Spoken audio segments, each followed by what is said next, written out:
کہتے جی کہ پاکستان میں لوگ اپنی بیوی کو 3 طلاق دیتے ہیں، اس کے بعد جو ہے کوئی ڈاکٹر صاحب ہیں جو کہتے ہیں وہ 3 نہیں 1 ہوئی ہے، بہرحال ان کی غلطی ہے، پوری امت کا اسی پہ اجماع ہے، ائمہ 4 کا اسی پہ اجماع ہے کہ 3 ہوتی ہے، 1 ہوتی ہے۔ کہتے جی مجھے بہت زیادہ کہ عورتیں خود آ کے ہاتھ مارتی، اللہ ہدایت دے۔ بھائی رش ہے، کوئی عورتیں پاگل تو نہیں ہوگی، نہ تم کوئی ایسے خوبصورت جوان ہو کہ لوگ پاگل ہوئے ہیں۔ میرے یہ والد گھر سے نکلے اور واپس نہیں آئے، بہرحال آپ انتظار تو کریں ان کا، لیکن اگر 3 سال سے زیادہ کوئی گم ہو جائے تو عورت کو نکاح ختم کرانے کا اختیار ہے کہ وہ قاضی کو جا کے درخواست دے۔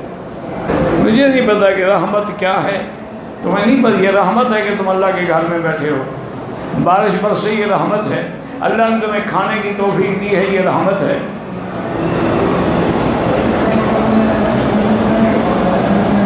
رحمت سے ہی تو عبادت ملتی ہے، اللہ کی رحمت میں اور عبادت کہاں کرو گے؟ اگر اللہ کا عذاب ہو رحمت کے بجائے تم عبادت کیسے کرو گے؟ یہ بھی تو رحمت ہے کہ ہم حج پہ آئے ہوئے ہیں۔ ہمارا خیمہ جو ہے وہ مزدلفہ کی حدود میں، مجبوری ہے کیا کریں، جگہ نہیں پوری ہوتی، اس لیے جیسے صفیں صفوں سے ملتی جاتی ہیں وہ خیمے بھی خیموں سے مل رہے ہیں۔ کوشش یہ کرنا کہ دن میں اپنے خیموں میں آرام کرو، رات کو مینا کی حدود میں آ جاؤ، کنکریاں بھی مارو اور رات کا کچھ حصہ بھی وہاں گزار دو۔ کہتے جی دیوبندی لوگوں کو لوگ وہابی کہتے ہیں، اچھی بات ہے، اس میں کیا چڑھنے والی کون سی بات ہے؟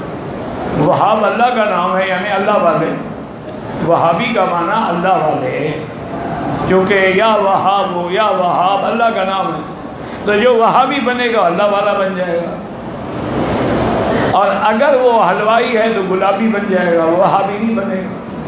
رفع دین کریں تو الحمدللہ اور نہ کریں تو الحمدللہ، محدثین نے دونوں باب باندھے ہیں، کرنے کا بھی اور نہ کرنے کا بھی۔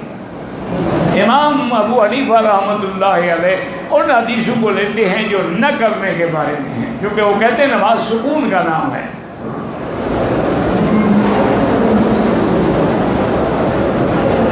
امام کے پیچھے کچھ پڑھنے کی ضرورت نہیں ہے، قراءۃ الامام قراءۃ لہ، زندہ کے لیے کوئی طواف نہیں، دعا کرو۔ عورت نماز جنازہ پڑھ سکتی ہے، فرض نماز پڑھ سکتی ہے، جنازہ نہیں پڑھ سکتی۔ وہ مسئلہ یہ ہے کہ جنازہ پڑھنے کے لیے گھر سے نہ آئے، اگر بیٹھی ہے تو کیوں نہ پڑھے؟ اگر گزشتہ زندگی کی نمازیں قضا توبہ کرو پھر پڑھتے رہو، ایک عمرے کے بعد دوسرا عمرہ کب کریں، چاہے ایک دن میں 10 کرو، یہ تو ہمت پر ہے، لیکن ہر دفعہ اس طرح پھروانا پڑے گا۔ کہتے جی کہ سب کی موت کا ذکر ملتا ہے لیکن شیطان کی موت کا ذکر نہیں ملتا، تمہیں کیا فکر ہے؟ بھائی مجھے سمجھایا بھی کرو نا، سوال پوچھنے کا مقصد کیا ہے؟ یعنی تمہیں غم کھا رہا ہے کہ کب مرے گا، اور مر گیا تم جو ہو۔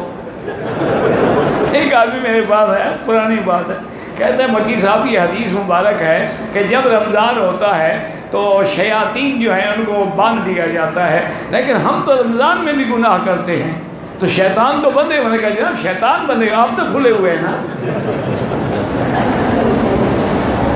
کہتے ہیں کیا مطلب؟ میں نے کہا اللہ نے قرآن میں نہیں فرمایا کہ من الجنۃ والناس، شیطان جنوں میں ہوتے ہیں انسانوں میں ہوتے ہیں، وہ جنوں والے بندے ہوئے ہیں نا، آپ جو موجود ہیں ان کا کام چل رہا ہے بغیر تنخواہ کے۔ بھائی اللہ کے بندے کل من علیہا فان، ابلیس بھی مرے گا، اس نے کہا تھا الی یوم یبعثون، اللہ نے فرمایا الی یوم الوقت المعلوم، اس وقت تک تمہیں مہلت ہے کہ میرا وقت میں نے اپنے علم میں رکھا ہوا ہے۔ کہتے ہیں کہ حدود حرم میں مشرک داخل نہیں ہو سکتے، یہاں تو ہم نے دیکھا ہے کہ شیعہ بھی میرا بھائی بات یہ ہے کہ قرآن کا حکم یہی ہے، اب اللہ نے ہمیں حکم دیا ہے، حضور کی ہم سارے اتباع کر رہے ہیں، حضور نے ہمیں فرمایا داڑھی رکھو منہ سے کٹاؤ، ہم سارے حکم پہ چل رہے ہیں۔ اللہ نے فرمایا کہ میری نمازیں 5 ادا کرو اور نمازیں مسجد میں جماعت سے ادا ہم عمل. تو اسی لیے حکم تو یہی ہے کہ مشرک نہ آئے، لیکن چوری چھپے آ جاتے. اور پاسپورٹ پر تو یہ لکھا نہیں ہوتا کہ مسلمان ہے یا مشرک ہے یا شیعہ ہے یا قادیانی ہے. وہاں تو مسلم لکھا ہوا ہے، آپ ماشاءاللہ اس کو مہر لگا کے بھیجتے ہیں کہ جناب ہم گارنٹی دیتے ہیں یہ مسلمان ہے. تو پھر یہ کیا کریں بیچارے، ان کے پاس ایکس رے تو ہے نہیں کہ لگا کے دیکھیں. کہتے ہیں جی کہ حضرت ابراہیم علیہ السلام کے پاؤں کے نشان جو ہیں وہ تو عام جیسے آج بھی جیسے آج کل، اس زمانے کے تو سنا ہے کہ پاؤں بڑے ہوتے تھے، میں تو دیکھے نہیں، میں کیسے فیصلہ کروں. باقی اللہ کے بندے یہ تو ہاتھ لگا لگا کے لوگوں نے جناب چاٹ لیا ہے. اسی لیے دیکھا نہیں شیشہ لگا ہوا ہے، ورنہ تو حاجی اس کو کہیں چھوڑتے.